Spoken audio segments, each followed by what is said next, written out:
biggest classroom. നമസ്കാരം.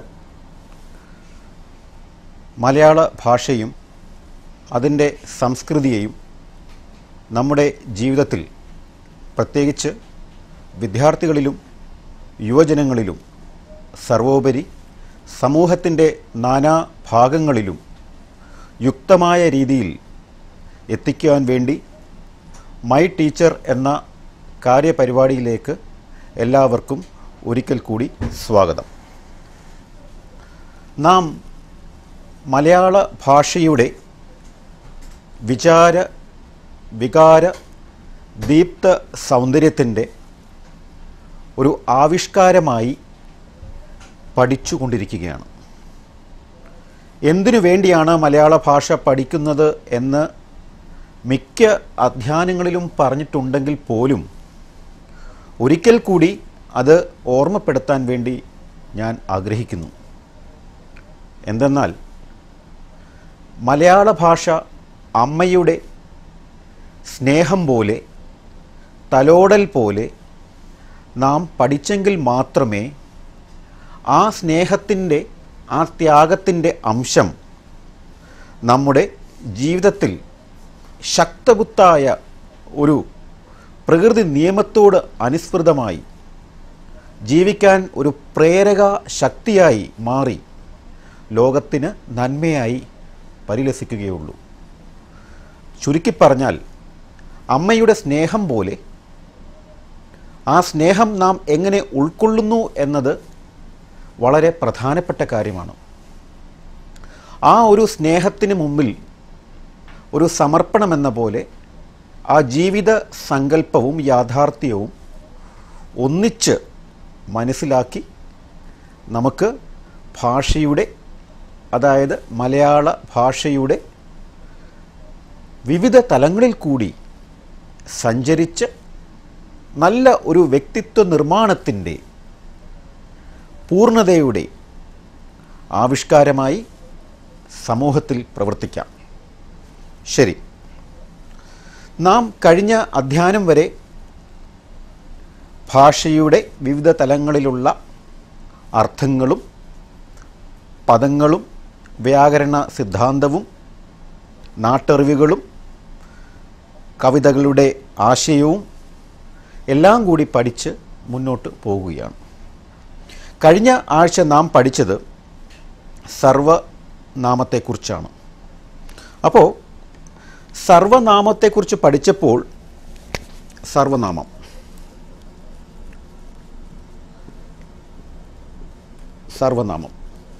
സർവനാമം എത്ര വിധത്തിലുണ്ടെന്ന് നാം മനസ്സിലാക്കേണ്ടതാണ്. അടിസ്ഥാനപരമായി സർവനാമം എന്താണെന്ന് നാം പഠിച്ചു. പക്ഷേ സർവനാമത്തിലുള്ള ചില വൈവിധ്യമായ വശങ്ങൾ അതിൻ്റെ അകത്തുണ്ട്. അത് ഓരോന്നും നമുക്കൊന്ന് ചിന്തിക്കാം.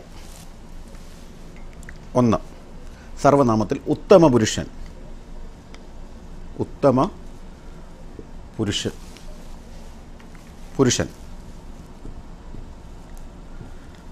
ഉത്തമ പുരുഷൻ.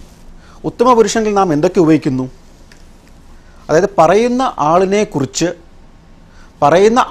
കുറിക്കുന്നതാണ് ഉത്തമ പുരുഷൻ. ഒരിക്കൽ കൂടി, ഉത്തമ പുരുഷൻ എന്നാൽ പറയുന്ന ആളിനെ കുറിക്കുന്ന, അതാണ് ഉത്തമ പുരുഷൻ. അതായത് ഞാൻ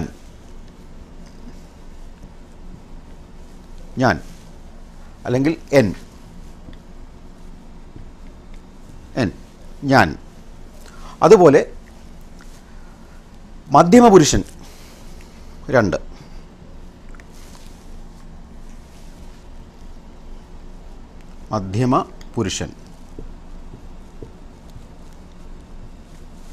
മധ്യമപുരുഷൻ.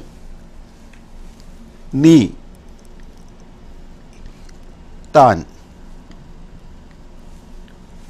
അപ്പം ഉത്തമപുരുഷൻ മനസ്സിലാവുന്നു വിചാരിക്കുന്നു.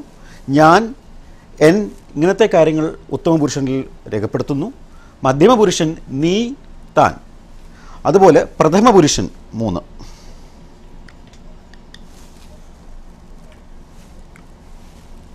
പ്രഥമ പുരുഷൻ. ഇത് വളരെ പതിയെ മനസ്സിലാക്കി പഠിക്കേണ്ട ഒരു വിഷയമാണ്. കാര്യം വ്യാകരണത്തിൻ്റെ യാത്രയിൽ കൂടി നമ്മൾ പോകുമ്പോൾ അതിന് അടിസ്ഥാനപരമായി പ്രമാണങ്ങൾ, അടിസ്ഥാനപരമായിട്ടുള്ള വശങ്ങൾ മനസ്സ് ഇരുത്തി ഒന്ന് പഠിച്ചെങ്കിൽ മാത്രമേ നമുക്ക് അത് ഉപയോഗക്രമത്തിൽ കൊണ്ടുവരാൻ സാധ്യമാവുകയുള്ളൂ. ഇത് വീണ്ടും പറയുന്നു, നാം വ്യാകരണത്തിൻ്റെ അടിസ്ഥാന തത്വങ്ങൾ ഒരു പരിധി വരെ മനസ്സിലാക്കി ഭാഷാ പഠനം മുന്നോട്ട് കൊണ്ടുപോയി കഴിഞ്ഞാൽ നമുക്ക് ഭാവിയിൽ ഭാഷയുടെ ശുദ്ധമായ ആശയത്തിൻ്റെ, വ്യാകരണത്തിൻ്റെ അറിവോട് കൂടിയുള്ള പ്രയോഗം നന്നായി സാധിക്കും. ആയതുകൊണ്ട് നമുക്ക് ഈ ഓരോ അധ്യായനത്തിൽ പറഞ്ഞു തരുന്ന ഈ അറിവുകൾ നിങ്ങൾ മനസ്സിൽ വെക്കുകയും എഴുതി പഠിക്കുകയും ഉൾക്കൊള്ളുകയും ചെയ്യണമെന്ന് പറഞ്ഞുകൊള്ളുന്നു. ശരി, പ്രഥമ പുരുഷൻ. ഇത് നമ്മൾ മധ്യമ പുരുഷനെ പറ്റി പറഞ്ഞ സമയത്ത് ആരോട് പറയുന്നവോ അയാൾ, നമ്മൾ ആരോട് പറയുന്നോ, നമ്മൾ ഒരാളോട് പറയുന്നു നീ അല്ലെ താൻ, അതിന് മധ്യമ പുരുഷൻ എന്ന് പറയുന്നു. ആദ്യം നമ്മൾ പറയുന്ന ആളിനെക്കുറിച്ച് ഞാൻ, മധ്യമ പുരുഷൻ, ഞാൻ, എൻ, ഇതൊക്കെ മധ്യമ പുരുഷനാണ്. കാര്യം എന്നെക്കുറിച്ച് പറയുമ്പോൾ, ഞാൻ എന്നുള്ള ഒരു ആശയം മുൻനിർത്തി മറ്റുള്ളവരോട് പറയുമ്പോൾ അത് ഉത്തമ പുരുഷൻ. ഇത് വൈവിധ്യമായ തലങ്ങളാണ് സർവനാമത്തിൻ്റെ. അപ്പോൾ ഉത്തമ പുരുഷൻ എന്ന് പറയുന്നത് ഞാൻ, എൻ, ഇങ്ങനത്തെ കാര്യങ്ങൾ ഉത്തമ പുരുഷനാകുന്നു. മധ്യമ പുരുഷൻ എന്ന് പറയുന്നത് നീ, താൻ. അടുത്തത് പ്രഥമ പുരുഷൻ, മൂന്നാമത് എന്തിനെക്കുറിച്ച് പറയുന്നുവോ അത് പ്രഥമ പുരുഷൻ. അതായത് അവൻ, അവൾ. വ്യക്തമായി മനസ്സിലാക്കുക, മറ്റൊരാളിനെക്കുറിച്ച് പറയുമ്പോൾ നീ, താൻ എന്നൊക്കെ ഉപയോഗിക്കുന്നു, അത് മധ്യമപുരുഷനാകുന്നു. എന്നെക്കുറിച്ച് പറയുമ്പോൾ, ഞാൻ എന്ന വ്യക്തിയെക്കുറിച്ച് പറയുമ്പോൾ അത് ഞാൻ അല്ലെ എൻ എന്നീ ഉപയോഗങ്ങൾ നമ്മൾ ഉപയോഗിക്കുന്നു പല സ്ഥലങ്ങളിൽ. ഇത് വളരെ വ്യക്തമാണ്, വളരെ എളുപ്പമാണ് മനസ്സിലാക്കാൻ. പ്രഥമ പുരുഷൻ എന്ന് പറയുന്നത് അവൻ, അവൾ. ഇപ്പം നമ്മൾ രണ്ടുപേർ നിൽക്കുന്നു, നമ്മൾ നമ്മളെക്കുറിച്ച് സംസാരിക്കുന്നില്ല, മൂന്നാമതൊരാളെക്കുറിച്ച് സംസാരിക്കുമ്പോൾ അവൻ, അവൾ എന്നൊക്കെ പറയുന്നു. വളരെ ലളിതമാണ്. അതുപോലെ അത്, അത്,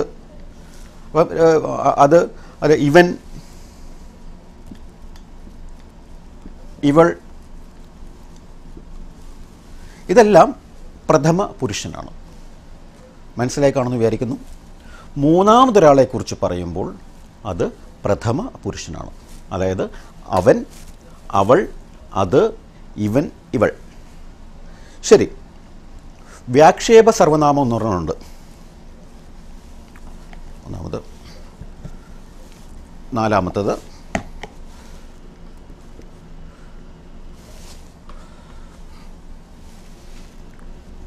വ്യാപേക്ഷക സർവനാമം. നാലാമത്തെ വ്യാപേക്ഷക സർവനാമം. അതായത് ഭാഷയുടെ സാധാരണ പ്രയോഗമല്ല, എന്നാൽ നമ്മൾ പലപ്പോഴും ഉപയോഗിക്കാറുണ്ട് യാതൊരാൾ, ഏവൻ, യാതൊരാൾ.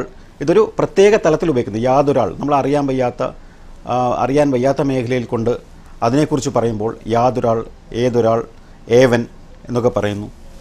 ഇതിനെക്കുറിച്ച് യാതൊരാൾ, ഏവൻ. ഇത് വ്യാപേക്ഷക സർവനാമം. ഇത് നമ്മൾ ഒരു അറിവിന് വേണ്ടി മാത്രം പറയുകയാണ്. ഇത് തുടക്കത്തിൽ നമ്മൾ പഠിച്ചാൽ വളരെ നന്ന്. അടുത്തായിട്ട് സവാച്ചി എന്ന് പറയും. സവാച്ചി,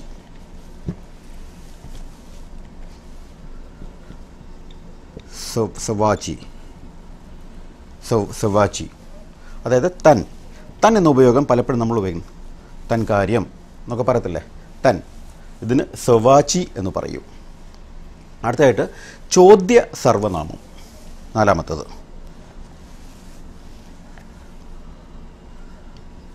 ചോദ്യ സർവനാമം. ചോദ്യ സർവനാമം അതായത് ഏവൻ, ഏവൾ, എന്ത്, എന്ത്, അത് ചിലത്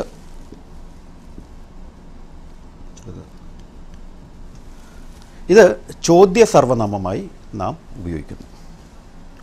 അപ്പോൾ ഒരു ഭാഷാ പ്രയോഗത്തിൽ ഒരു വാചക ഘടനയിൽ നാമം ഉപയോഗിക്കുന്നത് നമ്മൾ നേരത്തെ പഠിച്ചു. സർവനാമത്തെക്കുറിച്ച് കഴിഞ്ഞ അധ്യായത്തിൽ പഠിച്ചു.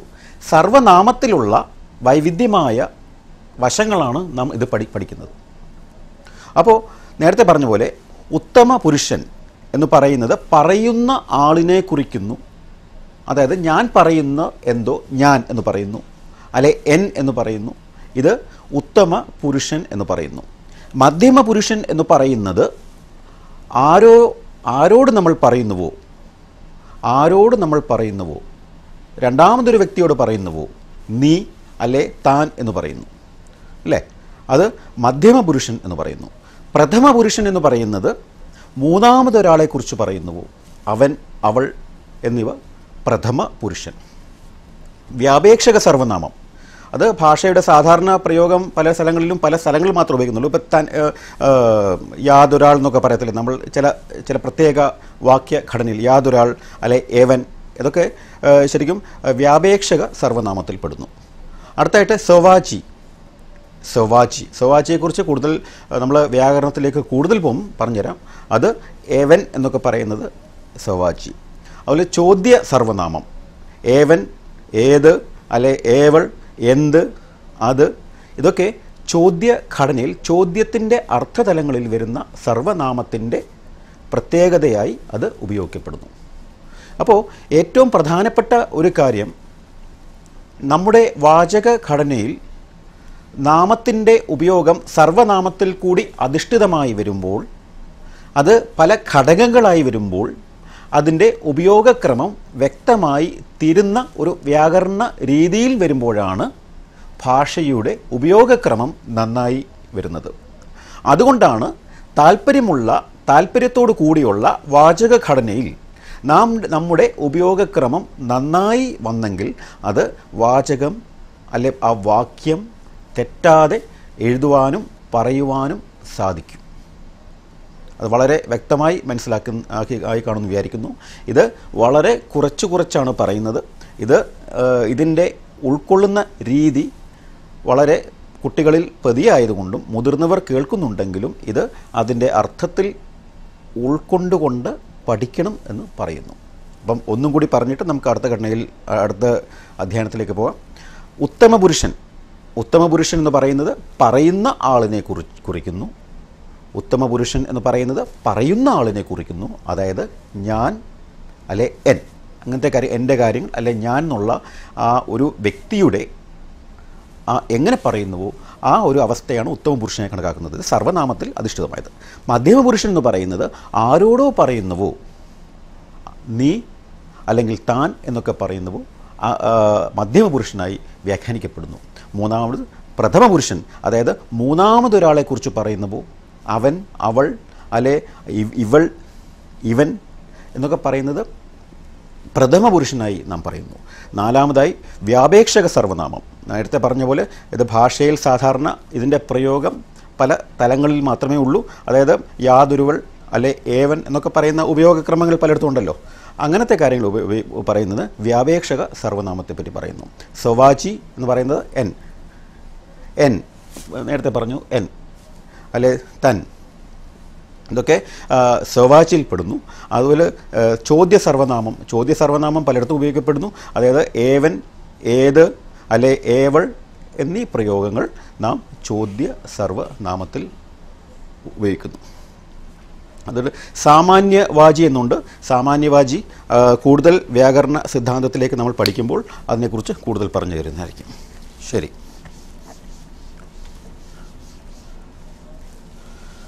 നമ്മൾ കഴിഞ്ഞ ആഴ്ചയിൽ നമ്മുടെ കേരളത്തിൻ്റെ മനോഹരമായ കൽപ്പവൃക്ഷത്തെക്കുറിച്ച് പറയുകയുണ്ടായി.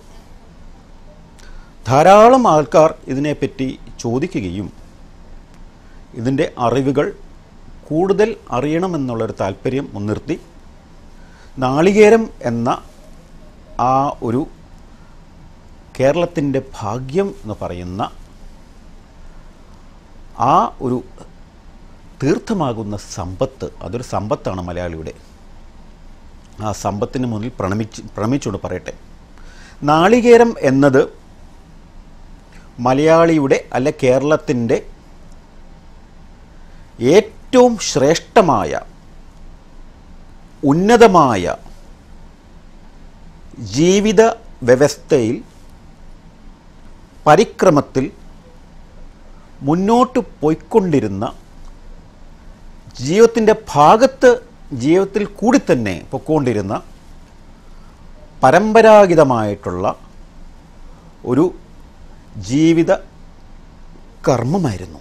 കർമ്മം എന്ന് പറയുന്നത് എന്തെന്നാൽ, നാം നാളികേരത്തിൻ്റെ അല്ലെ നാം പറയുന്ന തേങ്ങ അല്ലെ കൽപ്പവൃക്ഷം എന്തുമായിക്കോട്ടെ നമ്മൾ ഉപയോഗക്രമത്തിൽ കൊണ്ടുവരുന്ന ആ ഒരു കൃഷി സമ്പത്തിനോട് കൂടിയുള്ള യാത്ര കൊണ്ട് നാം ജീവിച്ചിരുന്നു.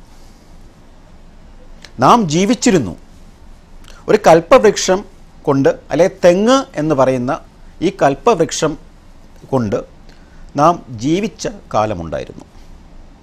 ഭക്ഷണത്തിൻ്റെ ഭാഗമായി തേങ്ങ അല്ലെ കൽപ്പവൃക്ഷം ഉപയോഗിച്ചിരുന്നു. ഇത് പാർപ്പിടകത്തിന് വേണ്ടി അല്ലെ ജീവിത ക്രമത്തിനു വേണ്ടി നമ്മൾ ഉപയോഗിച്ച പല കാര്യങ്ങൾ കൽപ്പവൃക്ഷത്തിൽ നിന്ന് കിട്ടിയിരുന്നു. അതായത് ലളിതമായി പറഞ്ഞാൽ, തേങ്ങയില്ലാതെ മലയാളിക്ക് ഭക്ഷണമില്ല, ജീവിതമില്ല. ശരിയല്ലേ ഞാൻ പറഞ്ഞത്?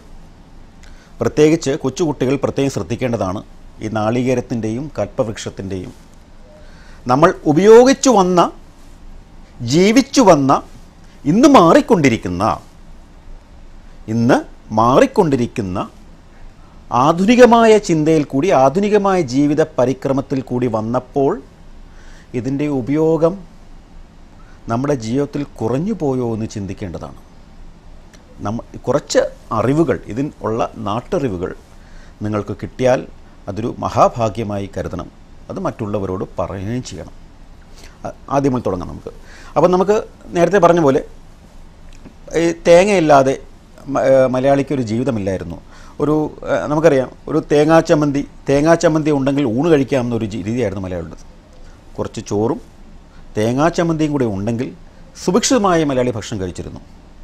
അപ്പോൾ അത്രമാത്രം സ്വാധീനിച്ച അംശമായിരുന്നു ഈ തേങ്ങ എന്നുള്ളത്. ഈ തേങ്ങ നമ്മൾ എത്രമാത്രം ഏതൊക്കെ കാര്യങ്ങളിൽ നമ്മൾ ഉപയോഗിച്ചു കൊണ്ടിരുന്നു എന്നിവ നാം ചിന്തിക്കേണ്ടതാണ്. നമുക്ക് പുട്ടിന് പീര പോലെ എന്ന് പറയത്തില്ലേ? പുട്ടിന് പീര പോലെ നമ്മളെല്ലാം പുട്ടുണ്ടാക്കും അല്ലേ? ഈ പുട്ടിൽ ഓരോ ചില്ലിലും വേർതിരിക്കുന്നതായിരുന്നു ഈ തേങ്ങാപ്പീര. ഈ പുട്ടെന്ന് പറഞ്ഞാൽ മലയാളിയുടെ ഏറ്റവും സുഭിക്ഷിതമായ ഭക്ഷണങ്ങളിലൊന്ന് അല്ലേ? നാം ഏതൊക്കെ വിധത്തിൽ പുട്ടുണ്ടാക്കി, ചിരട്ടപ്പുട്ടൊക്കെ ഉണ്ടാക്കിയിട്ടുണ്ട് പണ്ട്. ചിരട്ടയിൽ വെച്ചുണ്ടാക്കുന്ന പുട്ട്, ആവിയിലുണ്ടാക്കുന്ന ആ പുട്ട്, അതിൽ തേങ്ങയുടെ പീര ഇട്ടിട്ട് അത് കഴിക്കുമ്പോൾ ഒരു ഔഷധമായിരുന്നു. അപ്പോൾ ഔഷധപ്രകാരം ഔഷധ ഗുണമുള്ള ഈ വീര്യമുള്ള ഈ തേങ്ങയുടെ അംശം ഓരോ ഭക്ഷണ പദാർത്ഥങ്ങളിൽ നാം ഉപയോഗിക്കുമ്പോൾ എത്രമാത്രം അതിന് സ്വാധീനമുണ്ടായിരുന്നു എന്ന് നാം മനസ്സിലാക്കേണ്ടതാണ്. ശരി. അപ്പം അതുപോലെ തന്നെയാണ് വീടുമുറ്റത്തെ സ്ഥിര നിക്ഷേപമായിരുന്നു നാളികേരം അല്ലെ ഈ കൽപ്പകവൃക്ഷം, തെങ്ങെന്ന് പറയുന്നത്. നമ്മുടെ ഒരു വീടിൻ്റെ ചുറ്റും കൽപ്പവൃക്ഷമില്ലാത്ത വീടുകൾ ഇല്ലായിരുന്നു എന്ന് പറയാം. ഇന്ന് പലപ്പോഴും നാം പല വൃക്ഷങ്ങളും വെട്ടിമാറ്റുന്നു എന്നുള്ളത് ദുഃഖകരമായ ഒരു സത്യമാണ്. എന്നാലും പലപ്പോഴും ആരും തെങ്ങ് വെട്ടിക്കളയാറില്ല എന്നാണ് ഞാൻ ചിന്തിക്കുന്നത്. എന്നാലും നാം ഈ തെങ്ങിന് കൊടുത്തിരുന്ന ഏറ്റവും പ്രാധാന്യമർഹിക്കുന്ന ഒരു കരുത്ത്, നമ്മുടെ ജീവിതത്തിൽ അത് പകർന്നു തന്നെ സ്വാധീനം വളരെ വലുതായതുകൊണ്ട് നമ്മുടെ വീട്ടുമുറ്റത്ത് കഴിഞ്ഞുള്ള സ്ഥലങ്ങളിൽ തെങ്ങ് വെച്ച് പിടിപ്പിക്കുന്ന ഒരു ശീലം നമുക്ക് പണ്ടുണ്ടായിരുന്നു. അതിൽ നിന്ന് കിട്ടുന്ന തേങ്ങയും അതിൽ നിന്ന് കിട്ടുന്ന കരിക്കിൻ വെള്ളവും അതിൽ നിന്ന് കിട്ടുന്ന പല ഗുണങ്ങളുള്ള പല കാര്യങ്ങളും നമ്മുടെ ഉപയോഗക്രമത്തിൽ ഉണ്ടായിരുന്നു. നമുക്ക് ഓരോന്ന് ചിന്തിക്കാം പതിയെ. നമ്മുടെ ഈ തെങ്ങിൽ നിന്ന് ഇത് പറഞ്ഞപ്പോഴാണ് ഞാൻ ഓർക്കുന്നത്, നമ്മൾ ഈ തെങ്ങിൽ നിന്ന് കിട്ടുന്ന ഈ ഓലയ്ക്ക് വളരെ പ്രാധാന്യമുണ്ടായിരുന്നു. പണ്ട് മുൻകാലങ്ങളിൽ മാറ്റങ്ങൾ വന്നു, പുതിയ മാറ്റങ്ങൾ വന്നു. മാറ്റങ്ങൾ വന്ന സമയത്ത് വീടുകളുടെയും അല്ലെ പിന്നെ നമ്മുടെ പല ജീവിതക്രമത്തിൻ്റെയും വ്യത്യാസം വന്നപ്പോൾ നമ്മൾ ഓലയുടെ ആവശ്യം എത്രമാത്രം ഉണ്ട് അല്ലെ എത്രമാത്രം ഉപയോഗിക്കുന്നു എന്ന് ചിന്തിക്കേണ്ടതാണ്. ഒരു ഗ്രാമത്തിലുള്ള വീടുകൾ നല്ലൊരു ശതമാനം ഓലയിലായിരുന്നു എന്നത് നിങ്ങൾക്ക് അറിയാമായിരുന്നു എന്ന് ഞാൻ വിചാരിക്കുന്നു. അതായത് ഒരു ഗ്രാമത്തിൽ ഒരു വീട് ഓല മേയുന്നൊരു സമ്പ്രദായം പലപ്പോഴും കാണാറുണ്ട്. നിങ്ങളെല്ലാം കണ്ടു കാണും. ഓല മേയുന്ന വീട്, ഓല എടുത്തിട്ട് വെള്ളത്തിൽ കുതിർത്ത ശേഷം അത് ഉണക്കി അത് മെടഞ്ഞ് ഓല കിട്ടുന്ന ഒരു സമ്പ്രദായം നമുക്കുണ്ടായിരുന്നു. അത് ഓരോ വർഷവും ഓല കിട്ടുന്ന ആ സമ്പ്രദായം ഒരു നാട്ടിൽ ഉത്സവമായിരുന്നു. ഞാൻ പറയുന്ന കാര്യം ജനങ്ങളുമായിട്ടുള്ള ബന്ധത്തിൻ്റെ ആ വ്യാപ്തി എത്രമാത്രം ഉണ്ടായിരുന്നു നമ്മൾ ചിന്തിക്കുക. ആ ഓല മേയുന്ന വീടിൻ്റെ ഉടമസ്ഥൻ ആരുമായിക്കോട്ടെ, ആ വീടിന് വേണ്ടി നാട്ടുകാരുടെ അല്ലെ സുഹൃത്തുക്കളുടെ അയൽപ്പക്കക്കാരുടെ ഒന്നിച്ചുള്ള ഒരു പ്രവർത്തനം ആ ഓല മേഞ്ഞ് കിട്ടുന്ന വീടിൻ്റെ അതിൽ അടങ്ങിയിരിക്കുന്ന സ്നേഹത്തിൻ്റെ ഒരു സമ്പത്ത് കൂടായിരുന്നു, പറയാതിരിക്കാൻ പറ്റില്ല. അത്രയ്ക്ക്. അപ്പോൾ ഈ ഓല മെയ്യുന്ന വീട്ടിൽ ആ വീട്ടിലുള്ള ആ വീട്ട് ഉടമ കൊടുക്കേണ്ടത് ഈ ഓലയും അല്ലെ കുറേ ഭക്ഷണവും മാത്രമാണ്. ബാക്കിയുള്ളത് എല്ലാം ആ അയൽപ്പക്കമോ നാട്ടുകാരോ അല്ലെ പൊതുജനങ്ങളോ എല്ലാം കൂടി ഒന്നിച്ച് ചെയ്യുന്ന ഒരു കർമ്മമായിരുന്നു.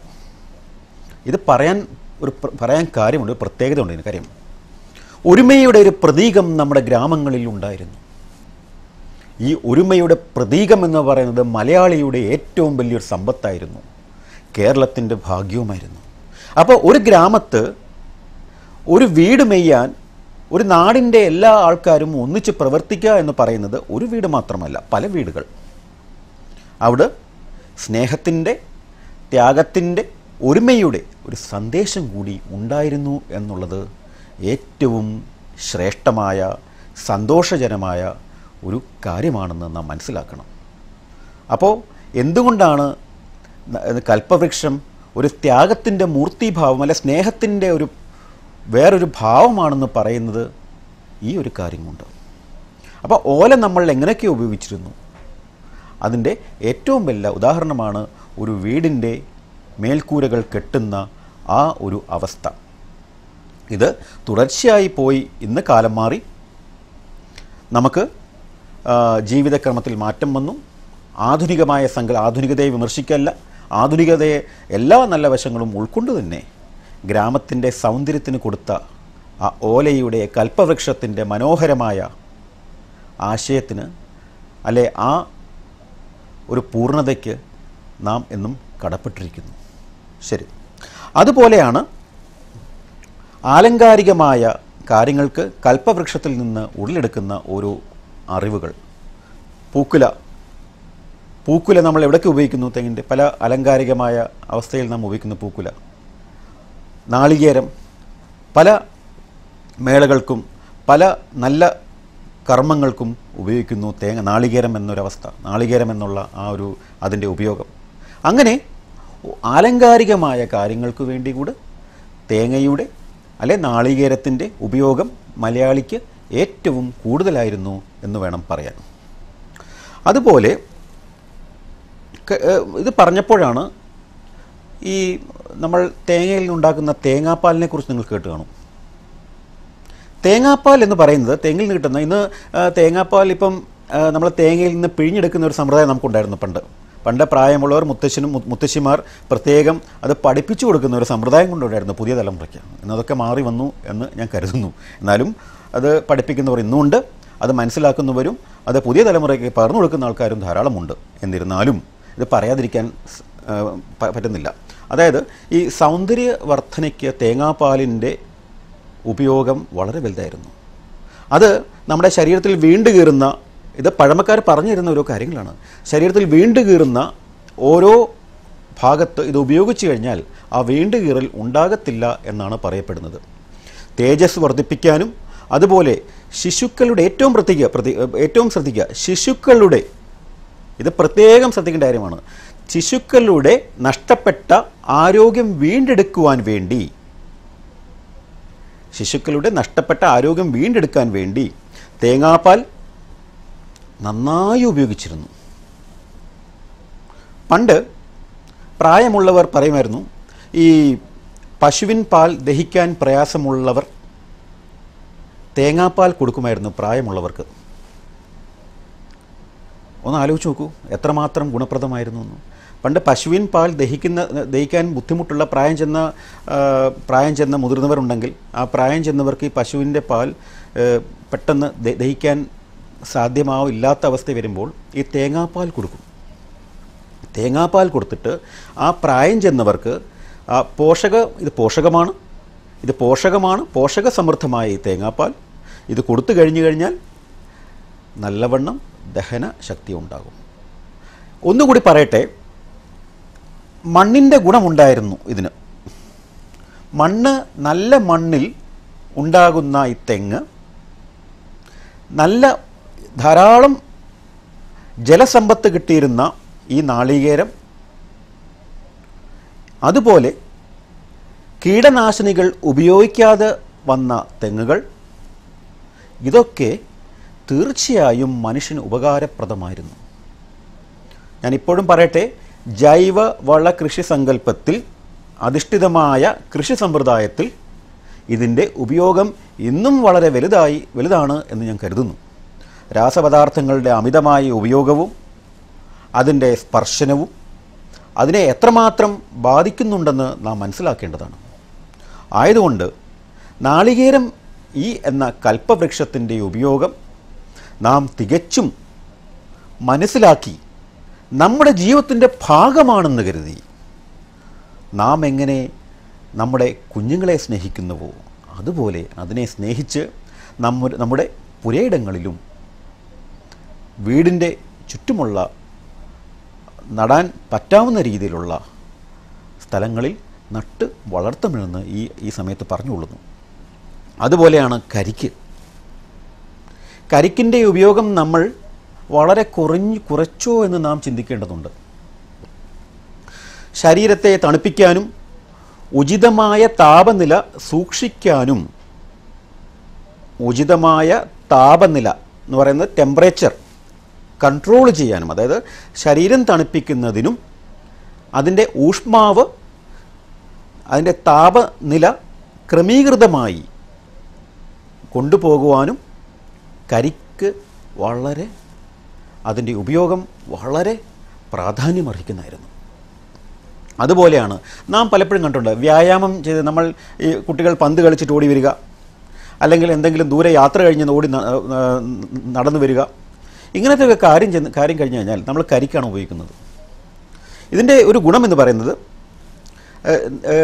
നമ്മുടെ ശരീരത്തിൻ്റെ നൈസർഗിക ദ്രവ്യഭാഗത്തെ നൈസർഗികമായ അതിനെ പുനഃസ്ഥാപിക്കുന്നതിനും ദഹനശക്തിയെ അതിൻ്റെ പൂർണ്ണ അർത്ഥതലങ്ങളിൽ കൊണ്ടുവന്ന് ശരീരത്തെ ക്രമപ്പെടുത്തിയെടുത്തിട്ട് അത് ഒരു നല്ലൊരവസ്ഥയിലേക്കും നമ്മുടെ ശരീരം കൊണ്ടുവരുന്നതിനും വേണ്ടിയാണ് ഈ കരിക്കുകൾ ഉപയോഗിക്കുന്നത്. ഏറ്റവും പ്രധാനമാണ് രോഗപ്രതിരോധ ശക്തി കൂടുന്നു. അതുപോലെ ധാരാളം വിഷാംശങ്ങൾ ഉള്ളത്, അത് ആ വിഷാംശത്തിൻ്റെ നമ്മുടെ കയ്യിൽ എന്തെങ്കിലും കടിക്കുക, അല്ലെങ്കിൽ എന്തെങ്കിലും ചെറുതായിട്ടുള്ള വിഷങ്ങൾ, അതൊക്കെ ഒരു ക്രമീകൃതമായിട്ട് കൊണ്ടുപോകാൻ ഇത് സാധിക്കുന്നു. ഇത് മാറ്റിയെടുക്കാനും കരിക്ക് സാധിച്ചിരുന്നു എന്നാണ് പറയപ്പെടുന്നത്. അതുപോലെ ദഹനനാളികൾ ശുചിയാക്കാൻ വേണ്ടി, നമ്മുടെ ദഹനനാളികളിൽ ശുചിയാക്കാൻ വേണ്ടി ധാരാളം നമുക്ക് വേണ്ടാത്ത പദാർത്ഥങ്ങൾ നമ്മൾ ഭക്ഷണത്തിൽ കൂടി പോകുന്നുള്ളിൽ, ഇതിനെ ശുചിയാക്കാൻ വേണ്ടി ഇത് കരിക്കിൻ്റെ വെള്ളം ഉപയോഗിക്കുന്നു എന്ന് പറയും. നമുക്കറിയാം കരിക്കിൻ വെള്ളം തുറന്നു കഴിഞ്ഞാൽ കുറച്ചു നേരം തുറന്നെടുത്ത് വെച്ച് നോക്കൂ, അതിന് പ്രത്യേക ഒരു അന്തരീക്ഷത്തിൽ വായുവുമായിട്ട് അതിനോട് കൂടി ചേർന്ന് ഒരു പുളിപ്പുണ്ടാകുന്നു അല്ലേ. അപ്പോൾ കരിക്ക് വെട്ടിക്കഴിഞ്ഞാൽ ഉടനെ കുടിക്കണം എന്നാണ് ശാസ്ത്രം.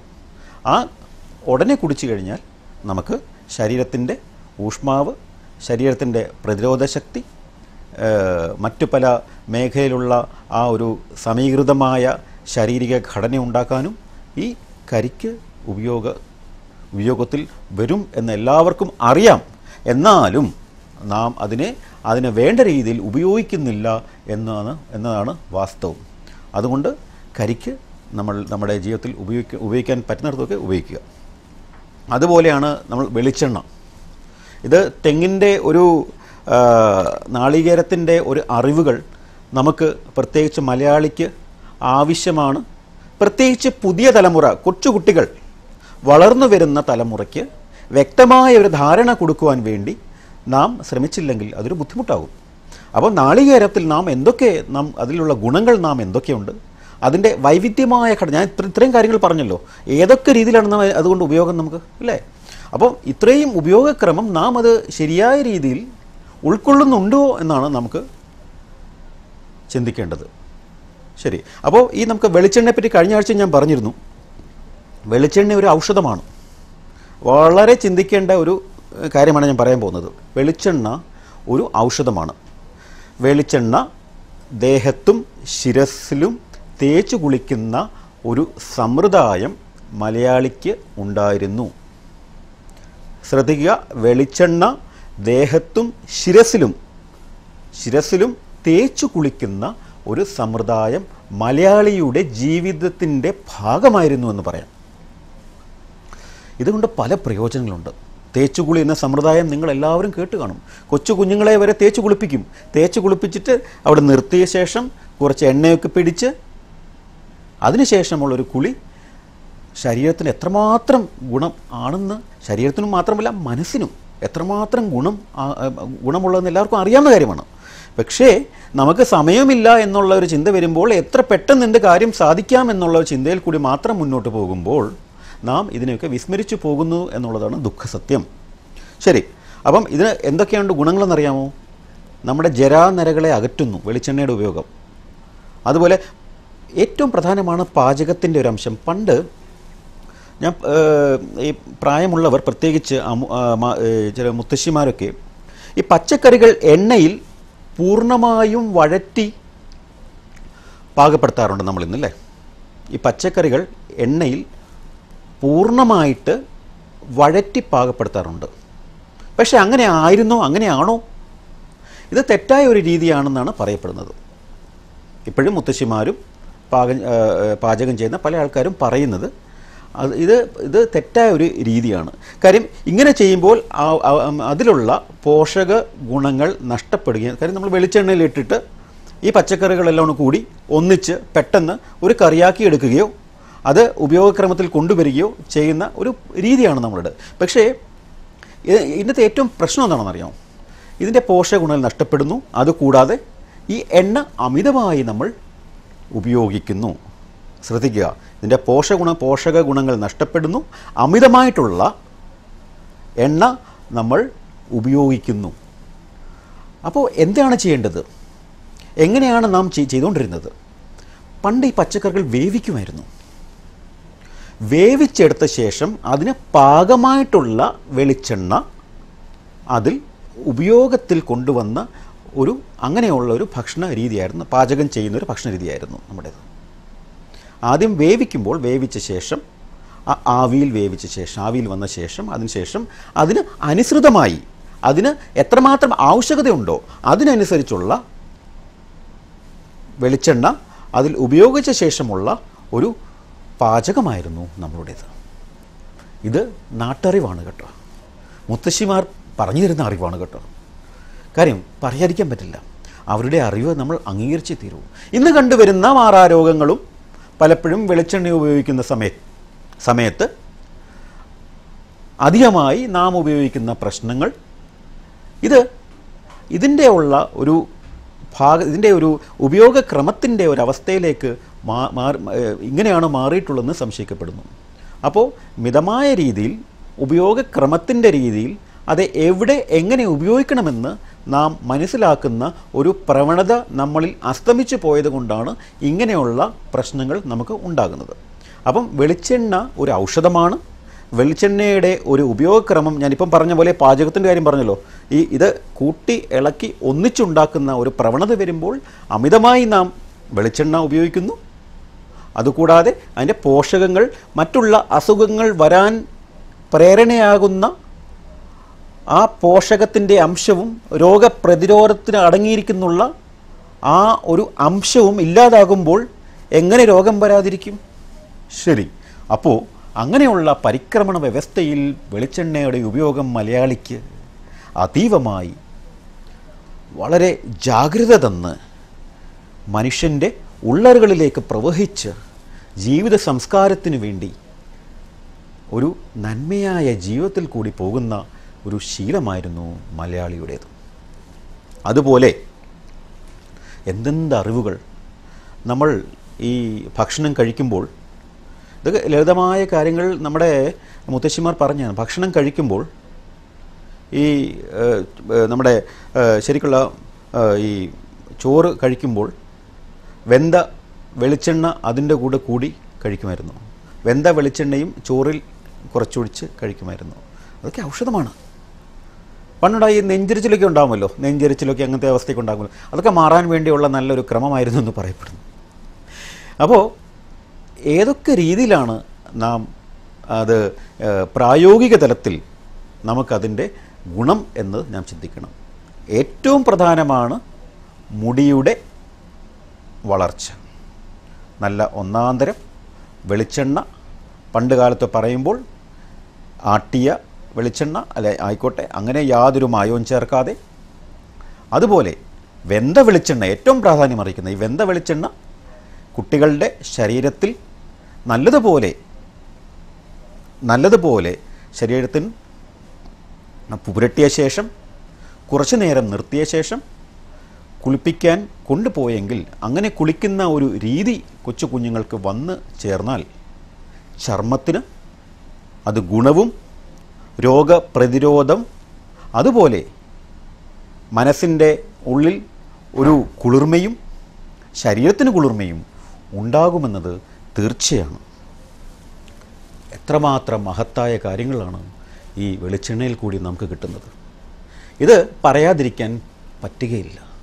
കാര്യം, നാം ഇന്ന് പലപ്പോഴും ഒരു തെങ്ങ് വെട്ടിക്കളയുമ്പോൾ, ഒരു നാളികേരം നമുക്ക് വേണ്ട എന്ന് പറയുമ്പോൾ, നാളെ ഒരു നാളികേരം ഒരു മണ്ണിൽ അത് വെച്ച് പിടിപ്പിക്കാൻ നമുക്ക് സാധിച്ചില്ലെങ്കിൽ നാം മലയാളി അല്ലെങ്കിൽ കേരളത്തോട് ചെയ്യുന്ന ഏറ്റവും മഹത്തായ ഒരു പാതകമാണ്. കാര്യം, അത്രമാത്രം സമ്പത്ത് നൽകിയിരുന്ന കൽപ്പവൃക്ഷമാണ് നമുക്ക് കിട്ടിയിരിക്കുന്നത്. അപ്പം ഇതിൻ്റെ കൂടെ ഒരു കാര്യം കൂടി ശ്രദ്ധിക്കേണ്ടതാണ്. രാസപദാർത്ഥങ്ങളുടെ അമിത ഉപയോഗം കാരണം പലപ്പോഴും ഇതിൻ്റെ ഗുണങ്ങൾ ഇതിനോട് കൂട്ടിച്ചേർത്ത് ഞാൻ പറയുകയാണ്. പലപ്പോഴും രാസപദാർത്ഥങ്ങളുടെ അമിത ഉപയോഗം ഇതിന് കോട്ടം തട്ടി എന്ന് നാം വിചാരിക്കുന്നു. പക്ഷേ നാം ജൈവവള സിദ്ധാന്തത്തിൽ അതിനെ ശരിയായിട്ടുള്ള രീതിയിൽ ഉപയോഗിച്ചു കഴിഞ്ഞാൽ തീർച്ചയായിട്ടും അതിൻ്റെ ഉപയോഗക്രമത്തിൽ നമുക്ക് ജീവിതത്തിൽ നല്ല രീതിയിൽ പ്രയോജനം ഉണ്ടാക്കാൻ സാധിക്കും. പണ്ട് ഈ തെങ്ങിൻ്റെ ഓല അതിൻ്റെ ചാരം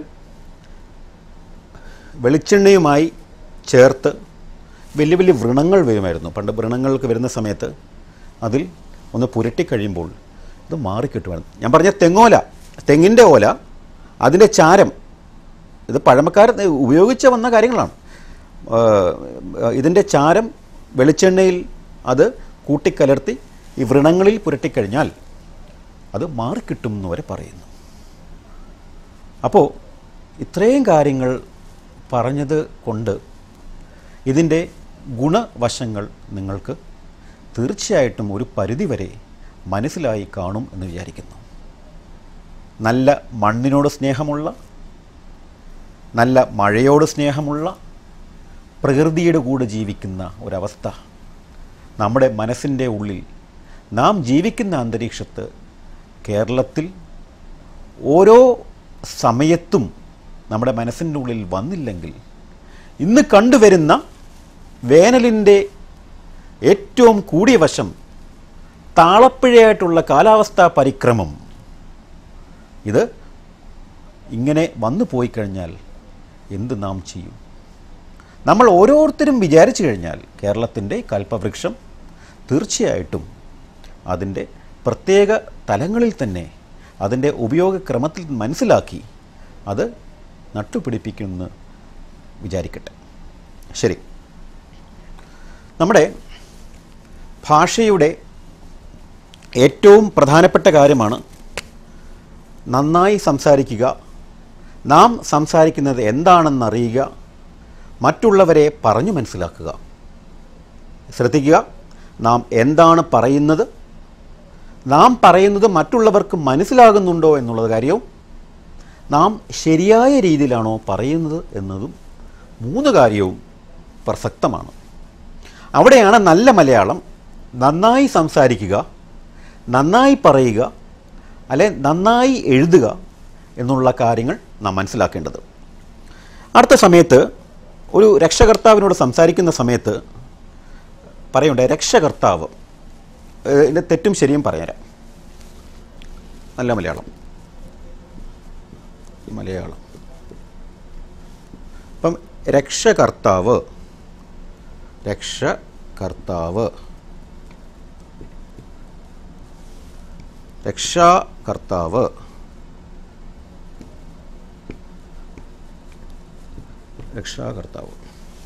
പലപ്പോഴും നാം എഴുതുന്നത് രക്ഷകർത്താവെന്നാണ് പലപ്പോഴും എഴുതുന്നത്. ഇത് തെറ്റാണ്. കാര്യം ആരൊരാൾ രക്ഷിക്കുന്നവോ, ആരൊരാൾ രക്ഷിതാവെന്ന് പറയാം കേട്ടോ, രക്ഷാകർത്താവാണ് ശരി, രക്ഷിതാവെന്ന് പറയാം. രക്ഷിതാവ്. അപ്പോൾ പറയാൻ കാര്യം രക്ഷാകർത്താവ് എന്നാണ് ശരി. ആരാണോ രക്ഷിക്കുന്നത്, ആരാണോ നമ്മുടെ ജീവിതത്തിൽ ഒരു പുതുമ, ഒരു ജീവിത, ഒരു ആത്മവിശ്വാസത്തിൻ്റെ എന്തുമായിക്കോട്ടെ ഒരു കൈ പിടിച്ച് കയറ്റുന്ന ആളാണ് രക്ഷാകർത്താവ്. ഒരിക്കലും രക്ഷകർത്താവ് എന്ന് ഉപയോഗിക്കില്ല. രക്ഷകർത്താവ് തെറ്റാണ്, രക്ഷാകർത്താവാണ് ശരി. എഴുതി കാണിക്കാം. രക്ഷാകർത്താവ് എപ്പോഴും ഇങ്ങനെ മാത്രമേ എഴുതാവൂ. രക്ഷകർത്താവ് എന്ന് എഴുതരുത്. രക്ഷകർത്താവ് ഇത് തെറ്റാണ്, ഇത് തെറ്റ്, ഇത് ശരി. രക്ഷാകർത്താവാണ് ശരി, രക്ഷകർത്താവ് തെറ്റാണ് ശരി. ഇത് പലപ്പോഴും നാം ഉപയോഗിക്കുന്നൊരു പദമാണ്, അതുകൊണ്ടാണ് ഇത് പറഞ്ഞത്. അതുപോലെ തന്നെ ചുറ്റിലും ചുറ്റും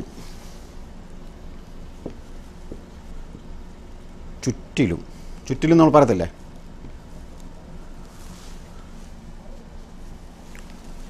ചുറ്റിലും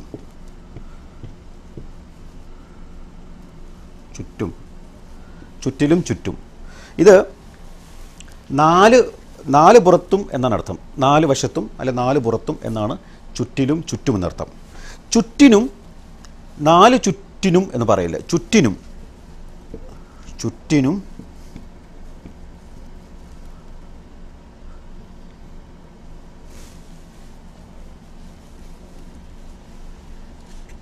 4 ചുറ്റിനും. ഇത് രണ്ടും തെറ്റാണ്.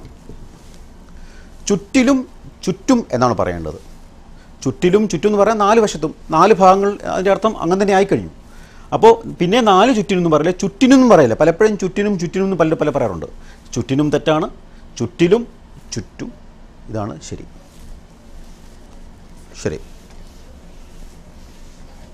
അപ്പോൾ അതുപോലാണ് ഈ എപ്പോഴും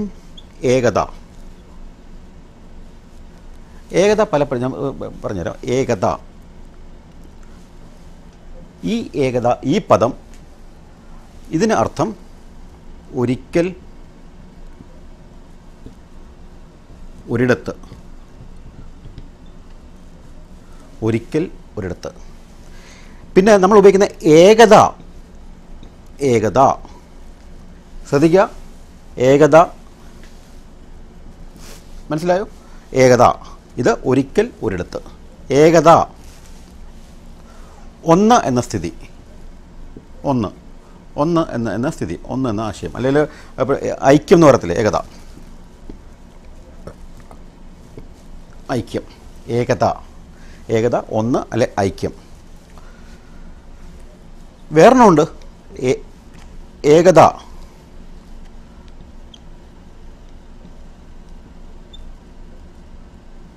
ഏകത, ഏകത ഇത് ഒരിക്കൽ. അതുപോലെ ഏകത എന്നുണ്ട്, ഏകത.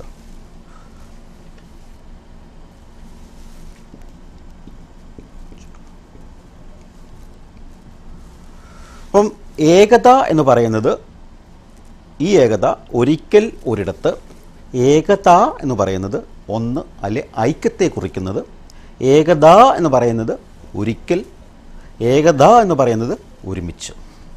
പലപ്പോഴും ഇതിൻ്റെ ഉപയോഗക്രമം പലയിടത്തും പല രീതിയിൽ വരുമ്പോൾ ഈ ഏകത എന്ന പദം വരുമ്പോൾ തെറ്റാണെന്ന് കഴിഞ്ഞ ദിവസം ഒരാൾ പറഞ്ഞു. അത് എന്താണെന്ന് മനസ്സിലാക്കിയാൽ അതിൻ്റെ വ്യക്തത നമുക്ക് ഉൾക്കൊള്ളാൻ സാധിക്കും.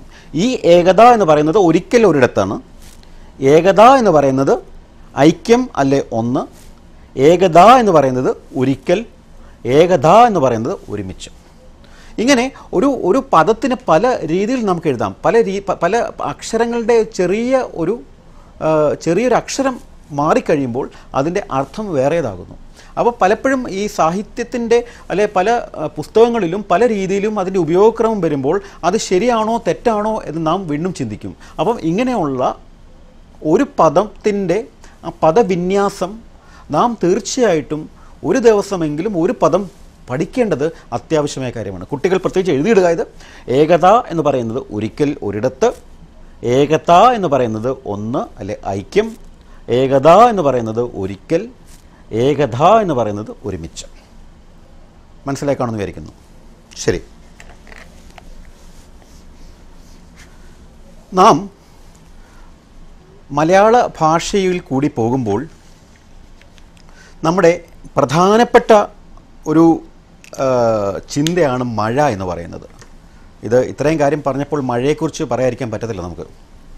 നമ്മൾ നാളികേരത്തെ പറ്റി പറഞ്ഞപ്പോഴും നമ്മുടെ മഴ മലയാളത്തിൽ അല്ലെ കേരള ഭൂമിയിലുള്ള ഈ മഴയുടെ അറിവ് എന്നത് ഏറ്റവും പ്രാധാന്യമുള്ളതായിരുന്നു.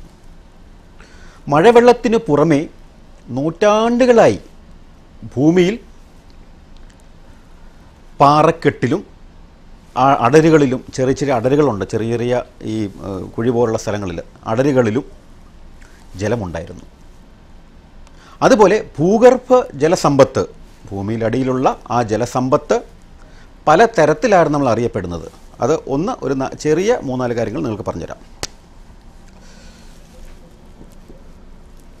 നമ്മുടെ ജലസമ്പത്തിൻ്റെ കുളനീര്,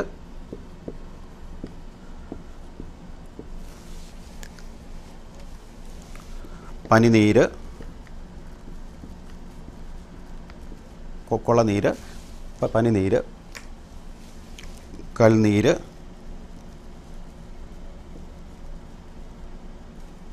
ഇത് ജലത്തിൻ്റെ ഏറ്റവും പ്രാധാന്യം, എങ്ങനെ ജലത്തിൻ്റെ സ്രോതസ് എങ്ങനെയൊക്കെ ആയിരുന്നു എന്നതിൻ്റെ ഒരു ചെറിയ അറിവ് മാത്രം നിങ്ങൾക്ക് പറഞ്ഞിരുന്നു. മലനീര്, ഊർനീര്,